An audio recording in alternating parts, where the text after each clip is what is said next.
What is up, everybody? Welcome to the Week 2 Hump Day Hangout. An exciting first week of football in the BHL. Some big surprises, and I'm joined here today by the greatest co-host in the world, Michael Badham. What is up? How you doing, boys? Oh, Just that was hey, bad. hey, I'm hanging out here, coming off of a 3-1 opening week for fantasy football. I'm riding high. I'm trying to keep that momentum going all season, baby. You're all in trouble. All right, and we're also joined by a very special guest, the most enthusiastic person in the world when it comes to hating hockey, that is, Aaron Matvey. What's up, Matvey? What's up? Oh, not too much. So let's just jump right into this here. Last week we had a great trade trash can from Jay, and Matt Vay's on the show to give his rebuttal and anything else he wants to talk about regarding that. So the floor is yours. What, talk about that trade? You said you wanted to come on, yeah. Okay, yeah. Well, I mean, you guys all ripped on me that entire shit, that entire beginning for trying to trade him Gordon. But like literally my only reason for doing that was because it was Jay. Like Nick was in the living room when I did it. Like I was like, oh shit, Josh Gordon's out for the year. I'm fucking texting Jay and trying to dump him on him.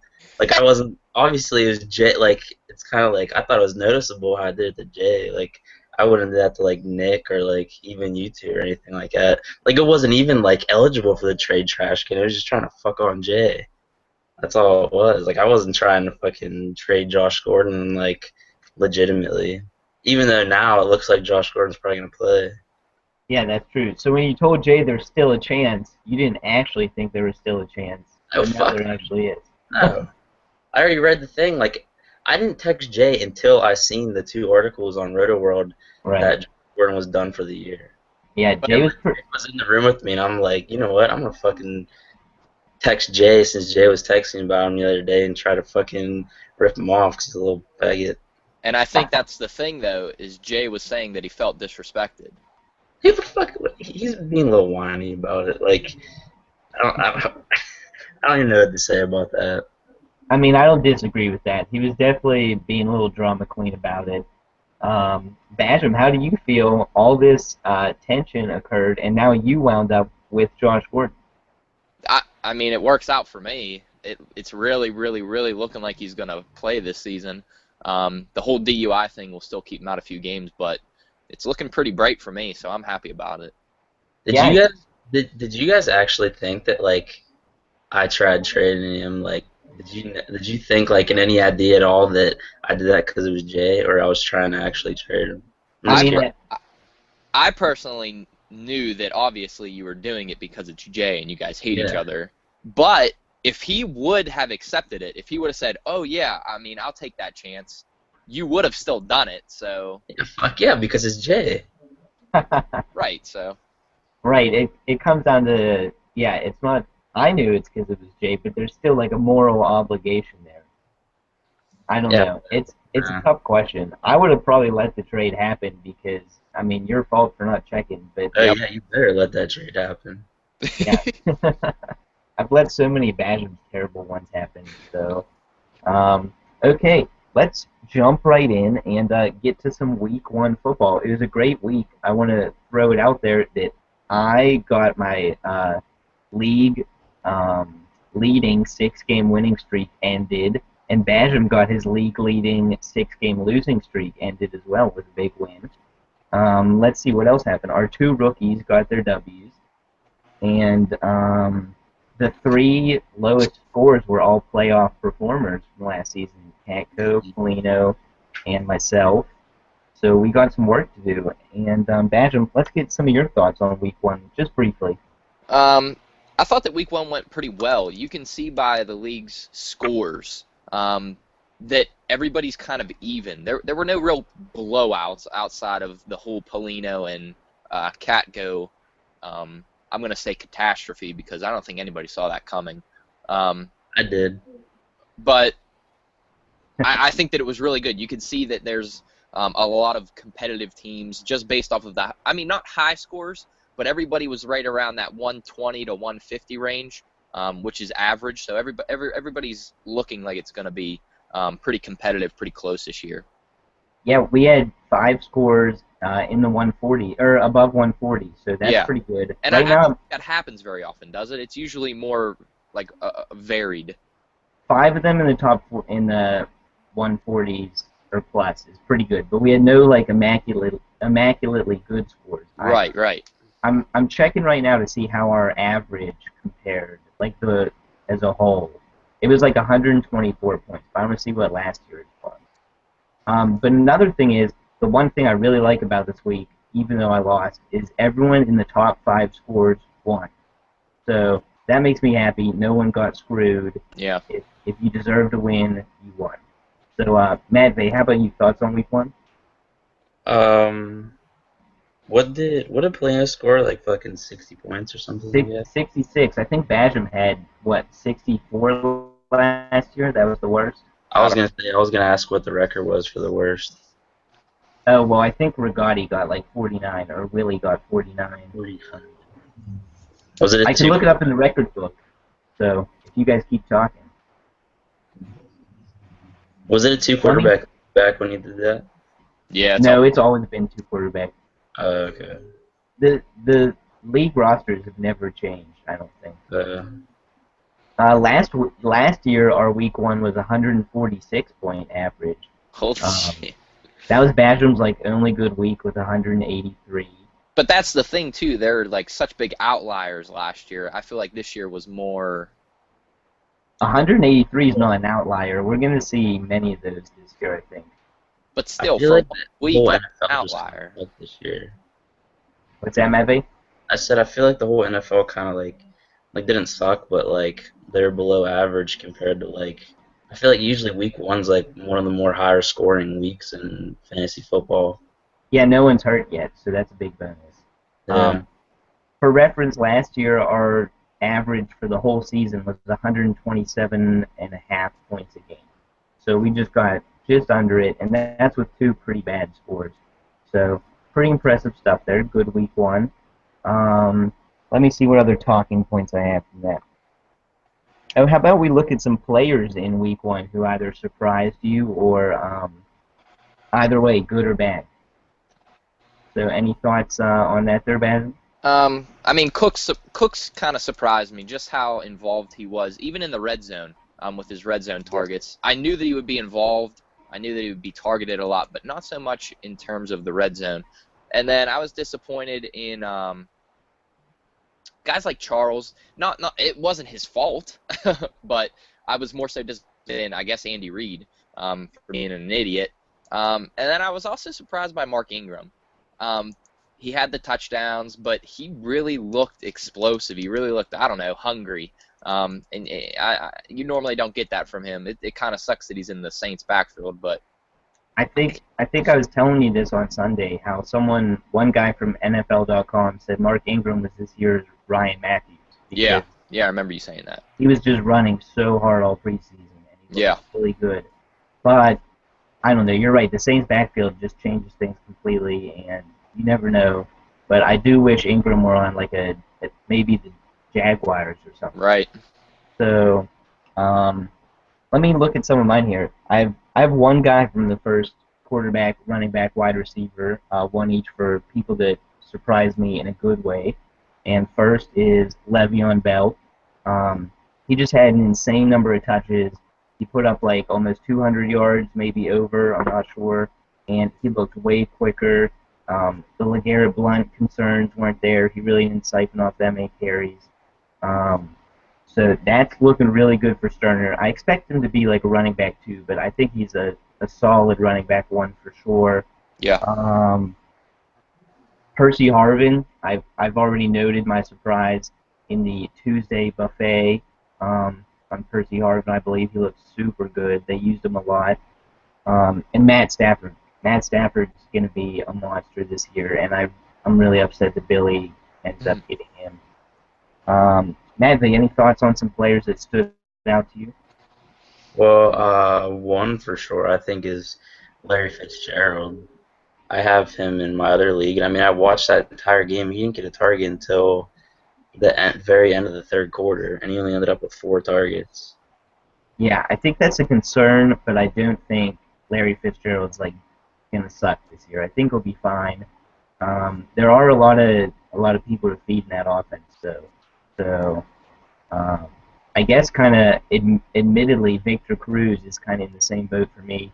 They didn't use him right. They didn't target him anywhere close to the line of scrimmage. It was all deep stuff, and he's short. So there are two guys that really need to bounce back. Anyone else on your list? Um, You don't have to have anyone. Yeah. Trying to think of some. The only one I really had was Fitz. How about RG3? Yeah. I don't know. Well, I mean, RG3. What do you get? Like 29 or 37 for like under 300 yards, which is, I mean, it's pretty ridiculous. Like, I seen Deshaun Jackson had like, cause I have him. Yeah, I have Deshaun Jackson. He had like, I think at least 3 catches for no gain. Like, I'm pretty sure like every one of his catches came at the line of scrimmage. But I was happy with how much they used Deshaun Jackson. I was worried he was gonna be like that kind of guy that gets like 4 catches for like 70 yards or something like that, just like the big plays and nothing else other than that. Yeah, yeah. It was all like little dink and dunk stuff, like something Ryan Fitzpatrick should have been the other side of the ball. But I also have Tom Brady. He was graded by a lot of the like scouting services as one of the worst quarterbacks this week. He averaged like 4.4 yards per attempt, which is like Blaine Gabbert level. How many So that points was, did he end up with? I don't know. You guys want to check while I'm talking? Yeah, I guess like, Someone should have it. Or Badham's on his iPad. It's probably harder. But anyway, um, I also have Zach Stacy. That's a big concern. Cunningham got just slightly less than half the carries, and Stacy didn't do too much with his carries, so that's kind of concerning. And Torrey Smith. Torrey Smith's a guy I like this year, but yeah, I was gonna say him too. Flacco threw 62 passes, and Torrey Smith only had 3 catches. Like, Yeah, that's absurd. and Steve Smith, who had 4 drops, just kept getting fed. Like, how do you not give it to Torrey Smith? I don't understand.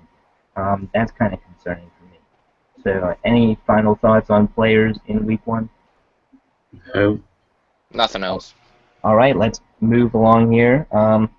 Some lineup decisions in Week 1. Anything stand out to you other than Basham picking the wrong quarterback, even though everyone else knew that it was the wrong quarterback? What, Palmer and RG3? Yeah, that was a really obvious one. Yeah. I I thought. would have played RG3. I had to roll with RG3. Yeah, I would have played RG3. I don't blame him for that. I don't know why. Everyone knew that he was either going to suck or get destroyed by Clowney on the first snap. And J.J. Watt just ate him alive for breakfast, lunch, and dinner. That's all right. I just saw that Gruden wants him to run more, so I'll be all right moving forward. Yeah, because he can't throw the damn ball. That's fine. It's not Gruden's fault that RG3 isn't running. RG3's scared like a little bitch. He's not scared. Yeah, he is. He's like one of Okay. the fastest people on the field. Some of the other lineup decisions I noted was Nick Clark really backed himself into a corner. If you have to start Mike Williams in Week 1, like, I know he made a trade. He traded Colston, but come on, man.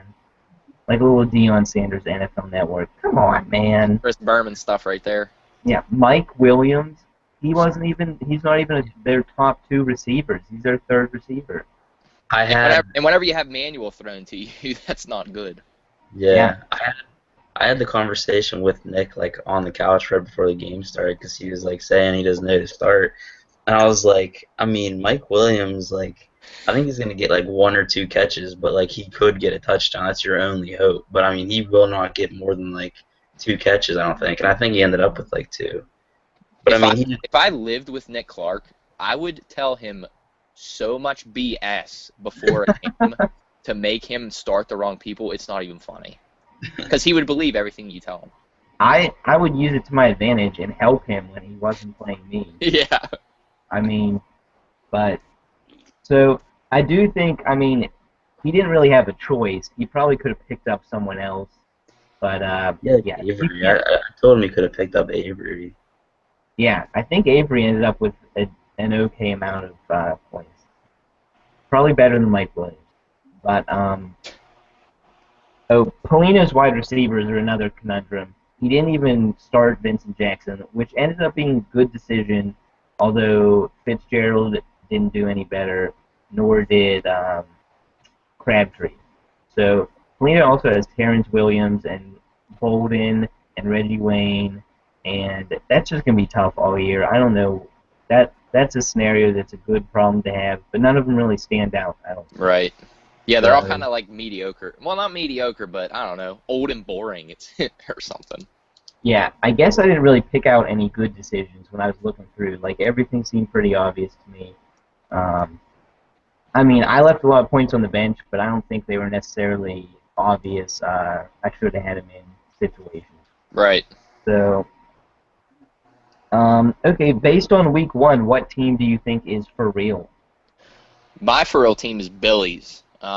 He's got crazy, crazy, crazy depth. Like his running backs, like Gerhardt right now is kind of banged up a little bit. He's got Jones-Drew on the bench, who also is a little bit banged up right now. But then he's got Ivory. So he's got depth there. Quarterback, he's got the best ones in the league. Between Luck and Stafford right now, those are going to give him at least 50 points right off the bat. And then his other positions are just going to fill in. He's got some of the best wide receivers too, and then he even has Tate still on the bench. So his team is definitely showing up. Yep. I said Billy's team in the Tuesday buffet. I think I used the word lethal. They're just not going to be fun to play ever. Yeah. Even if the running backs all three do bad, Billy still has a chance to win. Right. That's what's scary. Keenan Allen might be a little worse than we thought because Malcolm Floyd, and they now have 2 tight ends, 3 running backs. So I was trying to trade for Keenan Allen pretty hard in the preseason, but I think I'm backing off of that now.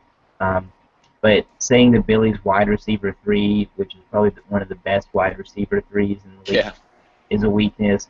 Kind of not really a thing. I'm going to do mine and then go to you, Matt Vay, so you have time to think about it. We didn't warn Matt Vay about the topics. Right. So, my for real team is going to be Sterner.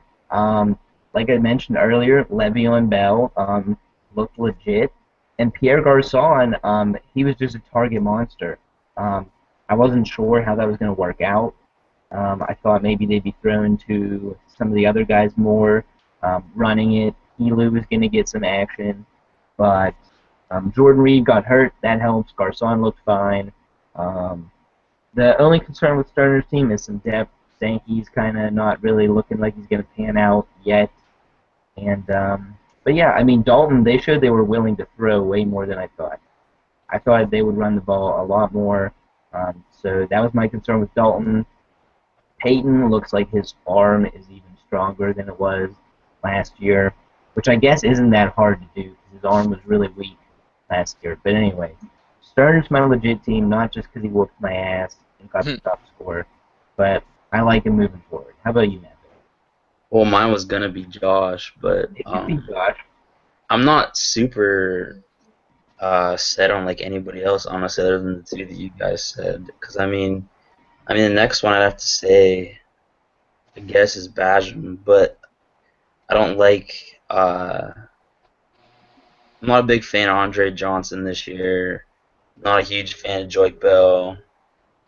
Kendall Wright I like, and I like your depth and stuff. I guess you have a pretty good bench. I mean, after those top 2 that you guys said, I guess Bajam would probably be next. But I mean, Josh was gonna be mine because I mean, I pretty much love everybody on Josh's starting lineup, honestly. The only one, I mean, he's playing Malcolm Floyd this week, but I mean, he has some decent receivers on his bench. Although I don't like T.Y. Hilton, especially in our league, because, like I was saying before with Deshaun Jackson, I think Hilton is that guy that, like, gets, like, 2 catches for, like, 60 yards or something like that, and then that's, like, what, like, fucking 4 points. So, I mean, or 5 points. So, like, it's not really – I feel like Hilton's going to do that a lot this year. But, I mean, other than that, I think maybe his wide receiver 3 could struggle at times. But other than that, I like everything else on his team. Yeah, it's definitely hard to, like, gain a whole lot of I mean, you can't make too many conclusions from week 1, so it's hard to go out all in with 3 teams. But I was kind of hoping that me and Basham were leaving you Jay. It would have been fun to see you say that Jay's team is for real. which I think it could be. I don't know about you guys, but Moreno showed up. Jay, No. Moreno showed up. Harvin showed up. Macklin looked good. Yeah. So His team doesn't look too bad. no, Jay's team could be legit, even though Reggie Bush pretty much did what we all thought he would, except for Jay. Yeah. So I want Reggie Bush. I know. I think Jay's been getting a lot of interest. I think the asking price just He still. still has a crazy high asking price for him. I mean, but maybe he'll get it. People need running back. You never know. Who do you think's a mirage after week 1? I don't have a mirage, but I went with a team that I'm definitely concerned for, and that's Polino. Like his running backs, like Steven Jackson, he's in like a 4 running back committee. Like it's a super committee, nothing that I've ever seen before. And then Doug Martin, who I thought was going to be good, especially after that Mankins trade that they made, he's hurting, and that line had, I just read online, they had like the worst run block and pass block like stat or however they figured it out from last weekend. So that does not bode well for Martin at all. And then the next running back in line for him is Ridley, who is always in Belichick's doghouse. So I don't know what's going to go on there. So I'm definitely concerned for Polino. And I mean, his wiener's probably really sore after you were so freaking hard on it last week in our talk show, JD. So I definitely feel for Polino. What did I say about his team last week? You were just loving it. Well, Doug Martin was looking good, and you never knew what was going to happen with Ridley. But first of all, Aaron Rodgers and Tony Romo are never ever going to combine for less points than Ryan Fitzpatrick again. It's just not happening. I mean, Polino basically got no quarterback points. So moving forward, you're adding like 60 plus Romo and Rodgers, which is going to be a good score. 60 plus? No, I'm saying 60 points plus whatever they score. It's like your minimum. So I don't know with his team. I don't know. I mean, Polino was marked down as the team I'm worried about as well because of those running backs. The only one that's looking really solid right now for him is Arian Foster, and how long can that possibly? Yeah, how long can he hold up? Yeah. So, but let me go to my Mirage pick. I didn't warn you about this one, but I added the category when I was looking. I think the Mirage team is Nick Clark. The depth just isn't there. Trent Richardson sucks. Gio Bernard, I think Hill's going to start cutting into those carries. Gio's still legit, but not a great number 1. Chris Johnson, I mean, if he doesn't break the long touchdown, not a good week for him. And Ruben Randall just is, I don't know, he had 2 catches for 1 yard or something, or 1 catch for 2 yards, and he's already complaining about being open all the time. He's historically been known as a bad route runner and being lazy, so, I mean, bitching in week 1 already, I don't think that bodes well. And like I said, he had to start Mike Williams, but we'll talk about his moving forward a little bit later. I have something else on it. So, Madley, any thoughts on a team that should be concerned or a mirage? I think Jeff, maybe. I mean, I kind of like Jeff's team coming into the season, but I kind of like Jeff's team, but I don't think Sproles honestly will ever score. I mean, I think he'll get that again, but he might not ever get that again, honestly. It's possible. I mean, he had a gaping hole on that 50-yard run. If he didn't get that, he'd had shit this week. Don't like Frank Gore at all, really. I think Gore's going to be on the bench by week 6, in my opinion. And, I mean, right now he's starting DeAndre Hopkins as his wide receiver 3, which, I mean, I know he had a big touchdown last week, but he's kind of just like Sproles, in my opinion. I mean, they don't even have a quarterback there. And I don't think – I mean, I love Des Bryant and Calvin Johnson. And plus, I do like Big Ben and Alex Smith. But, I mean, they're just average. They're not going to score him I don't know if they'll ever get him 60 points or anything like that. Try not to react to you liking Alex Smith. Trent, Who was his wide receiver too this week? Junior Hemingway, great grandson of Ernest Hemingway. I don't know. Even if he's a good quarterback, he sucks. I can't handle it. He's so big. Like, even if he was good, you could put Peyton Manning in that offense and it probably wouldn't be good. I mean, Dwayne Bowe, like, has a finger, like, amputated, and he's still their wide receiver one. Hmm. He's broken it, like, a dozen times, I think. So, Yeah. I don't know. But, yeah, Jeff's team, it could surprise us more than I think a lot of us expected. But there's definitely still some concerns there. So, any final thoughts on Week 1 performances from the teams? No, nothing else. All right, let's move on to some trades and pickups. We don't have the trade trash can this week, but we do have a trade to discuss, and that is Matt Bay being left without a quarterback 3. Oh wait, let's do helmet stickers and butt fumbles first. Najim, start I us was off. wondering whenever you're gonna get there. Go ahead. My first helmet sticker, I'm gonna give to Catco. Whenever JD was shopping around, Terrence West, you got him for $5, which was definitely a bargain. I remember JD coming to me and I said, I'd go 6, and then probably about 2 minutes later I was like, you know what, I'm all right with my team. And right now I'm really, really, really regretting it. Not only did he look good, but what do you know? Tate got hurt the very first week, not many plays in, so it's looking like a really, really, really good investment for him. So to Catco, I give him a helmet sticker. Yeah, and I want to add on to that. First of all, Catco, good foresight there, handcuffing your running back. And yeah, no one else was interested in Tate. And you know what else? A lot of money got spent on my throwaways from the preseason this week. 10 on Bradshaw, 12 on Sean Green. You guys, I mean, there's nothing they did in week 1 that was unexpected. I just had to get rid of somebody, and it ended up having to be them. But no one picked him up after I dropped him last week. No one wanted to trade for him with free agent dollars. So the rest of the league gets kind of a collective butt fumble for that, I think.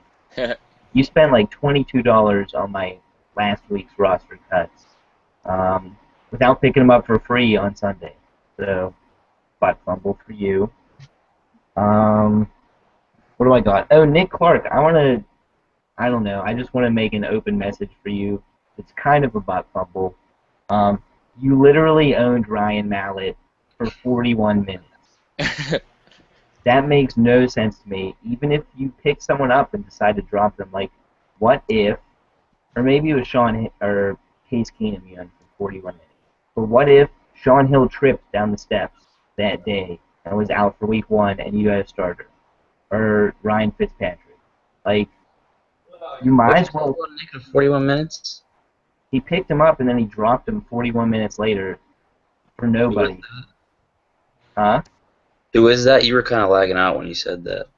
Oh, it was either Ryan Mallett or Case Keenum. I think Mallett.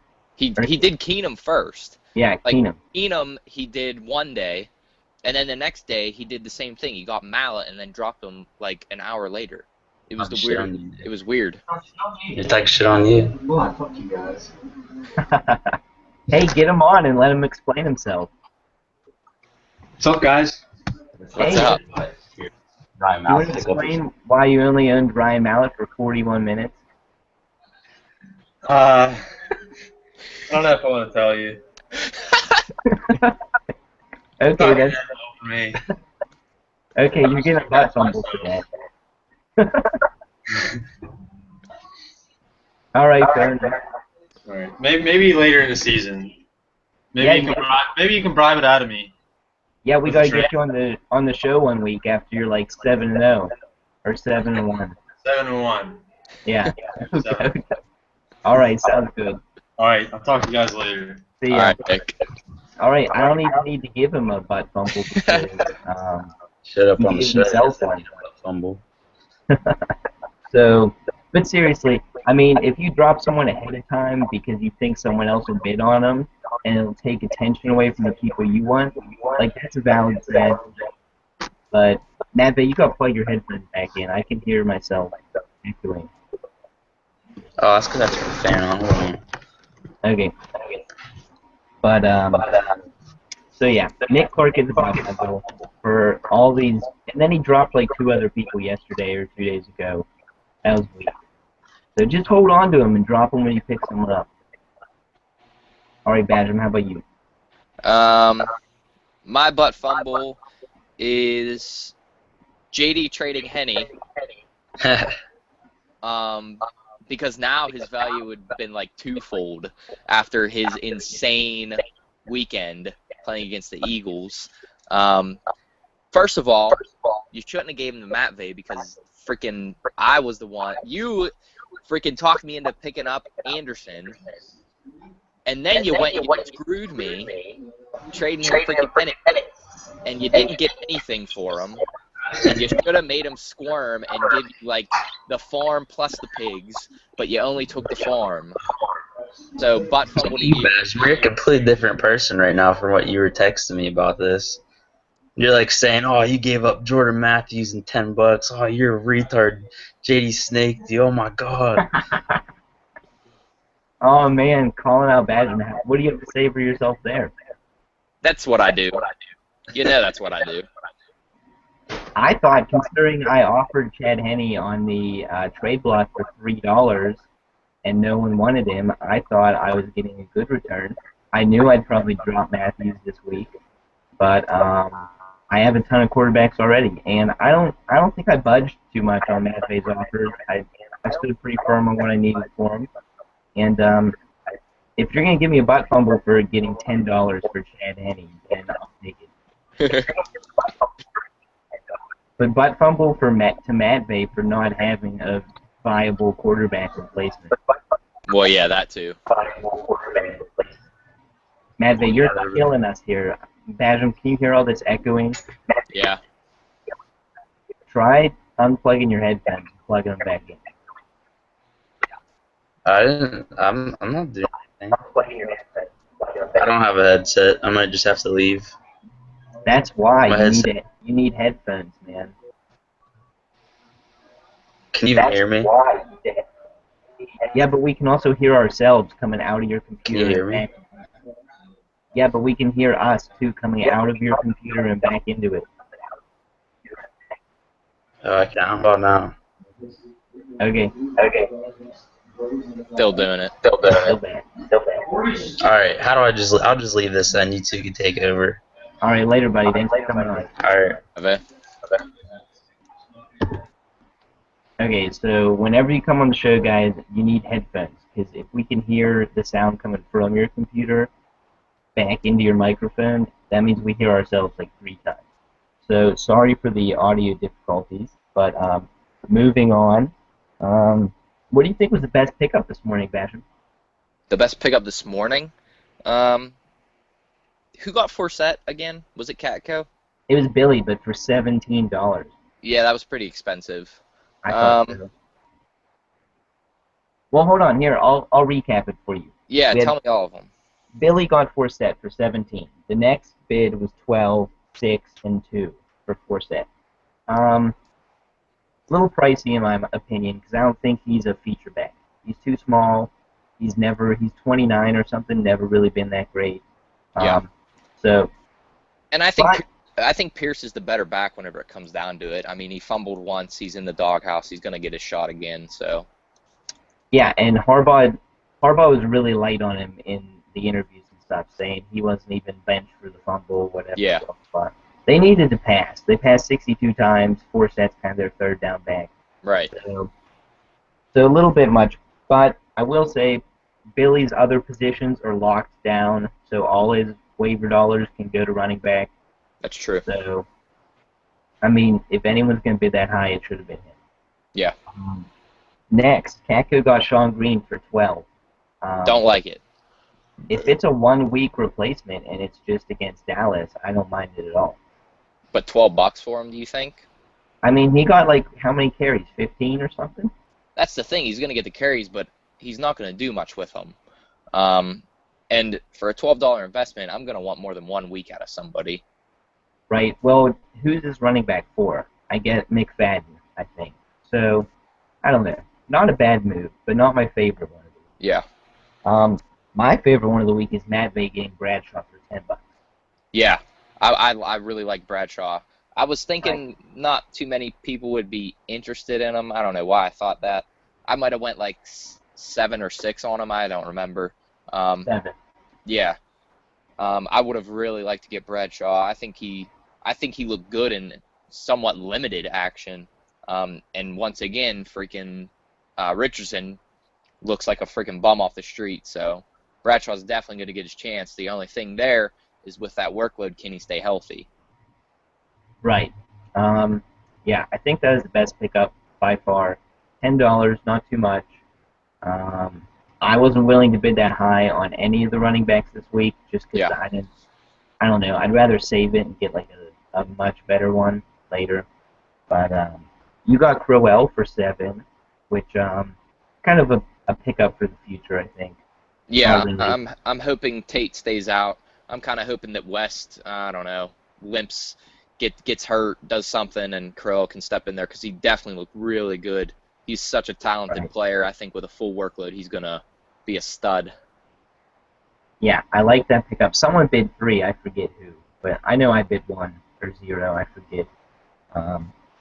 Jay bid $5 for the Texans defense. I don't know if that was necessary. Yeah, did anybody else bid on him? I mean, like anything?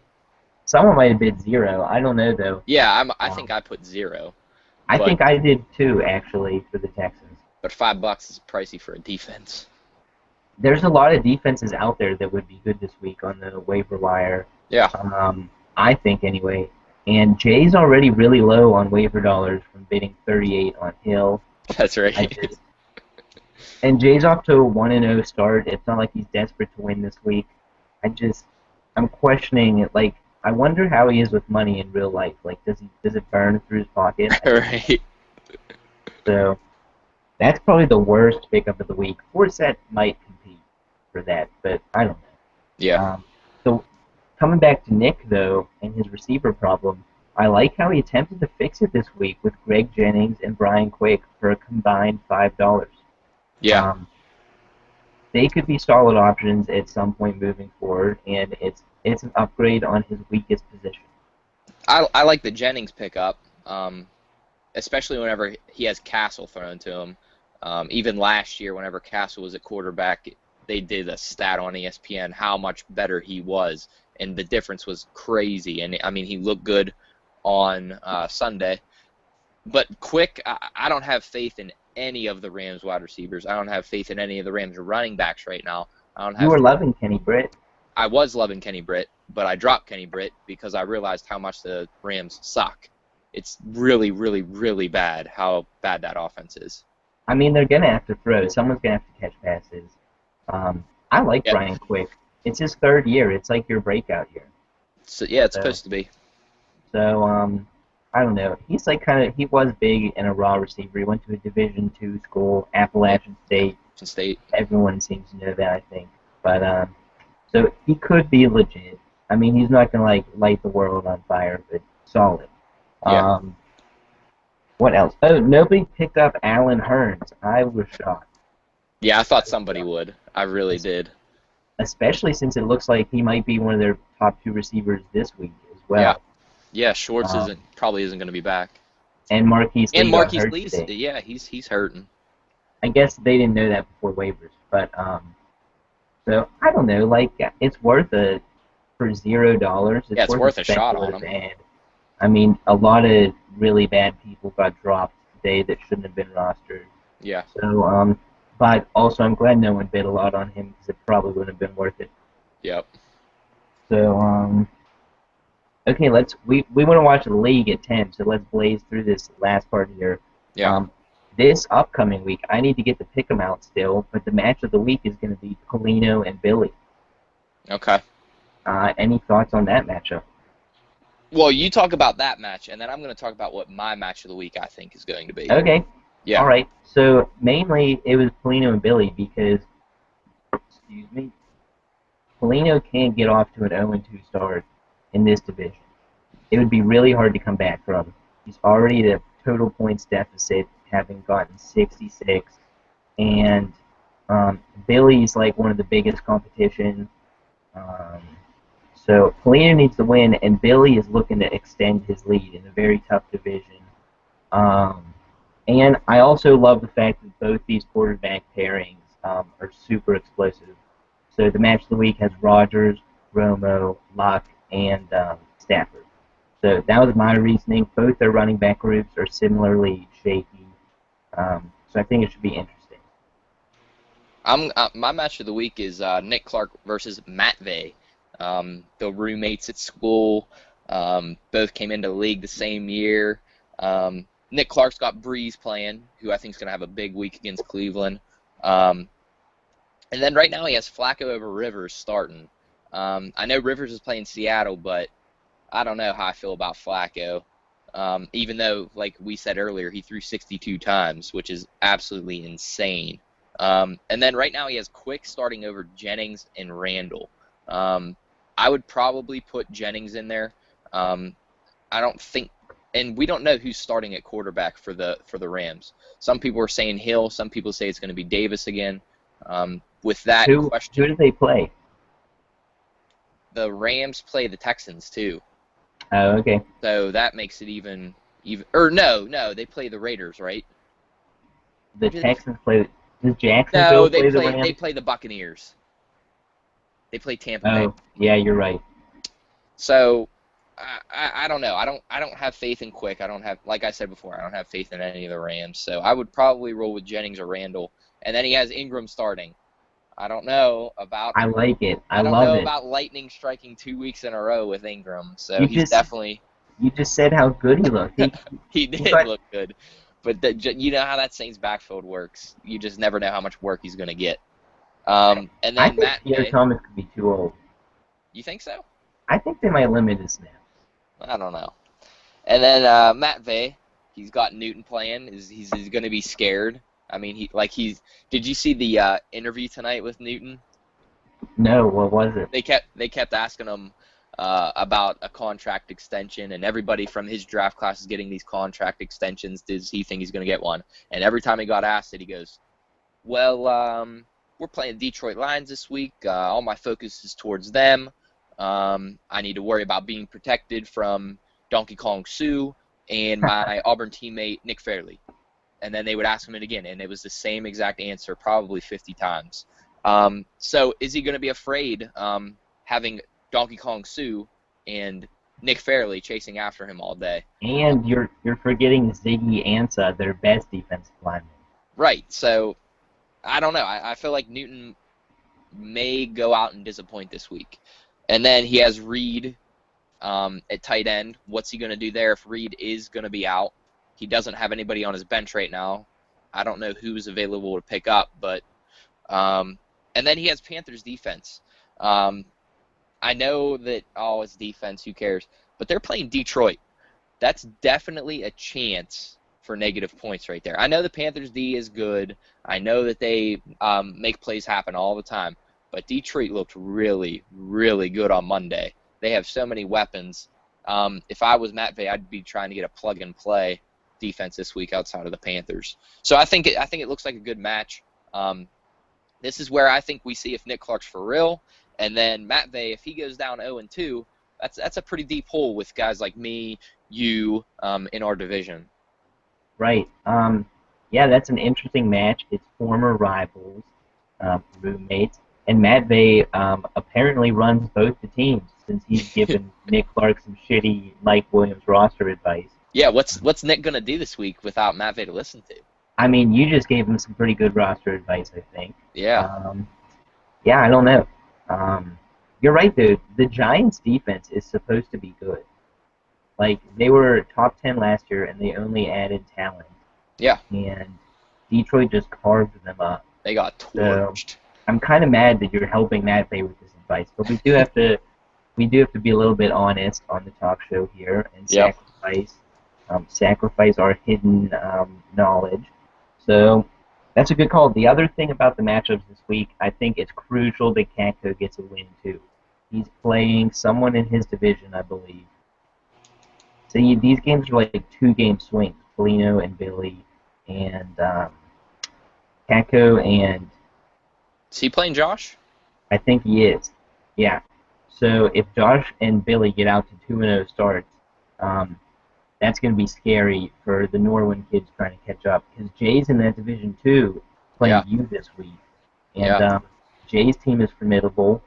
I'll say I'm not happy with playing Jeff's team this week because I think some of his guys have some pretty good matchups. Monty Ball in particular. I know Kansas City's missing like its two best run stoppers, a linebacker and a D lineman, I believe. I think Frank Gore has a good matchup. Matt Bay wasn't liking him too much. But Gore and Sproles both have good matchups. Des Bryant's going to be looking to get back on track. So I'm a little bit concerned there. Alex Smith is going to have to throw. Like, he sucks, but he's going to have to. He doesn't suck. His situation plus mediocre talent sucks. Yeah. But he's going to have to chuck the ball this week. Yeah. So, I don't know. That's my concern there. What else? Anything else for this week? We have a few minutes remaining before we got to get out of here. No, I don't really have anything else for this week. All right, I'm going to post my pick'em. Congratulations, by the way, Basham, for winning pick'em in decisive fashion. I was proud of myself for that. I was very, very proud of myself. Some ballsy picks, I think, too, that I had. So I was definitely happy. Yeah, I have to agree. And we did have some trivia set up, but Matt had to leave. So let me quiz you real quick here. All right. Who has the longest losing streak in the NFL? In the NFL? Yep. The Browns? The Redskins. Ooh. How many games? I forget. I think it might be 9. Holy crap, really? I think so. Wow. I'd have to check. But who had the most receptions this past week? With 10. With 10 receptions. Mm-hmm. Is it... I don't know. I'm going to say... Hurry up. I don't freaking know. Garcon had 10 to lead receiver. I was thinking Garcon. And Pitta had 10 to lead. Oh, yeah, Pitta had 10. Yep. How about most rushes? With 27. Moreno. Foster. Moreno had He had like was, 24. Yeah, he was second. Yeah. So, good calls there. That would have been a fun trivia game. But next That would have time. been good, yeah. And we kept this relatively quick, huh? Like Yeah, that was probably about 50 minutes on right 50. around. So we're gonna get tighter and tighter as the season moves along. Things are gonna be more polished. We're gonna be more prepared, and the segments are gonna be more well defined, probably. But not a bad job today. Yeah, this was another good show. We Yep, gotta keep them going every week. I think so. Even though we sandwiched it in between Big Brother and the league for you. Yes, sir. But so look, I don't want to have to get Jay or Matt Bay again next week. Not that they're bad, but someone else. Let me know if you want to come on. If it's a new guy or someone we don't talk to as much, that'd be great. Yeah. Get to know you better, and so yeah, good luck in week 2, and let me know. I haven't got any feedback on the Tuesday buffet yet. Let me know what you're thinking. I like that, JD. I like the Tuesday buffet. It was just a little quick and dirty, clean up some things that they needed to be talked about, but we don't have time for everything on the talk show. Right. All right, we'll see you next week. Thanks for listening. All right. See you guys. I hate you all.